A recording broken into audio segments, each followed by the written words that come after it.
हमारा बच्चों के साथ कम्युनिकेशन का तरीकाकार क्या होना चाहिए, किस तरह हम बच्चों के साथ कम्युनिकेट करें, जो बात करने का मकसद है वो भी हमारा पूरा हो और बच्चे जो है उसको नेगेटिवली ना लें बल्कि उसके पॉजिटिवली लेते हुए हमें बेहतर या पॉजिटिव जो है रिजल्ट हासिल हों। इस हवाले से जो पहली चीज़ है वो क्या है कि अपनी वॉइस टोन या आप अपनी क्या है वॉइस को चेक करें कि आपकी वॉइस टोन क्या है। बच्चों के साथ आप इफेक्टिवली कम्युनिकेट कर रहे हैं, आपका कम्युनिकेशन का मेथड जो है या बात करने का तरीकाकार जो है वो कूल एंड काम है या नहीं है। आप बच्चों के साथ अच्छे अंदाज में, ठंडे अंदाज में बच्चों के साथ डिस्कशन कर रहे हैं या नहीं कर रहे हैं। सेकंड चीज जो है बच्चों के साथ आई कांटेक्ट रखें, यानी जब आप बच्चों के साथ इफेक्टिव कम्युनिकेशन करना चाहते हैं, आप चाहते हैं कि बच्चा आपकी बात ना सिर्फ माने बल्कि उसके ऊपर अमल भी करे, तो जब आप बच्चे के साथ कोई डिस्कशन कर रहे हैं, कोई बात उससे समझा रहे हैं या उससे कोई भी बात कर रहे हैं, उसके साथ प्रॉपर आई कांटेक्ट में रहें, उसकी आंखों में आंखें डाल के बात करें। या क्या है कम से कम इतना हो कि आपको उसके चेहरे, उसके हाथों की हरकत का आपको अंदाजा हो रहा हो कि वो आपकी बात को किस हद तक समझ रहा है, किस हद तक पॉजिटिव ले रहा है, किस तरह तक नेगेटिवली ले रहा है। आपने ये सारी चीजें उस बच्चे के अंदर ऑब्जर्व करनी है,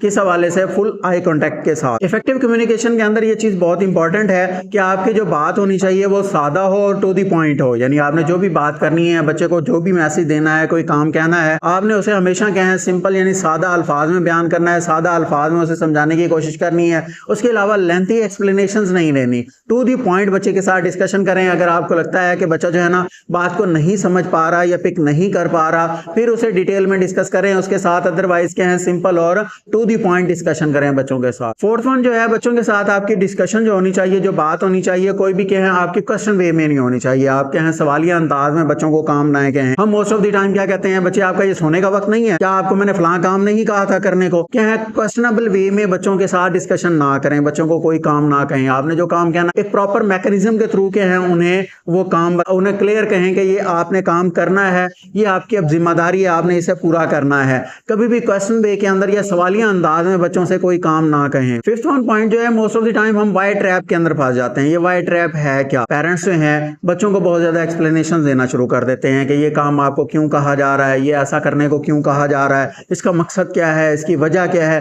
देखिए सम टाइम क्या है हमें जाने की जरूरत होती है डिटेल में, लेकिन मोस्ट ऑफ द टाइम क्या है डिटेल के अंदर डिस्कशन करने की जरूरत नहीं होती। सिक्स वन पॉइंट जो है pay attention to your body language. आपकी बॉडी लैंग्वेज क्या, देखिए अल्फाज से ज्यादा जो है ना आपका अमल या आपका रिएक्ट जो है ना वो असरअंदाज हो रहा होता है। हमारी कम्युनिकेशन जो है लफ्जों के थ्रू बहुत कम होती है, हमारी बॉडी या हमारे क्या है मूवमेंट से जो है ना कम्युनिकेशन ज्यादा हो रही होती है। स्ट्रॉन्ग कम्युनिकेशन का मैकेनिज्म ही यही है कि आपके अल्फाज के साथ साथ आपकी बॉडी लैंग्वेज भी आपका साथ दे रही हो, जो आप कह रहे हो वही आप कर भी रहे हो या वही आपका एक्ट भी हो। इस हवाले से क्या है बहुत ज्यादा कॉन्शियस होने की जरूरत है। बच्चों के साथ जब भी बात करें आपकी बॉडी भी, आपकी बॉडी लैंग्वेज भी आपके अल्फाज का साथ दे रही हो। सेवन वन पॉइंट जो है कि है ये क्लियर है कि बच्चों के साथ जो है ना फ्री नहीं होना, फ्रैंक नहीं होना, लेकिन एक चीज याद रखें बच्चों के साथ कभी भी आपने क्या है स्ट्रिक्ट वे में भी बात नहीं करनी। हमेशा कूल, पोलाइट और काम वे के अंदर बच्चों के साथ डिस्कशन करें, बात करें। जो भी बात है, जो समझाना चाह रहे हैं, उन्हें जो काम कहना चाह रहे हैं, एक प्रॉपर वे के अंदर उनके साथ डिस्कशन की जा सकती है, ना कि आप क्या है उसकी तहकीर करें, उसकी बेइज्जती करें या कुछ ऐसा फील करवाएं कि वो अपने आप को क्या है टोटली रिसेसिव फील करना शुरू कर दे। एट वन पॉइंट जो है आपके क्या है फैमिली रूल्स जो है क्लियर होने चाहिए और बच्चे को पता हो हमने घर में किस तरह रहना है, कैसे एक दूसरे के साथ बिहेव करना है, बड़े के साथ कैसे रिएक्ट करना है, छोटे के साथ किस तरह बात करनी है,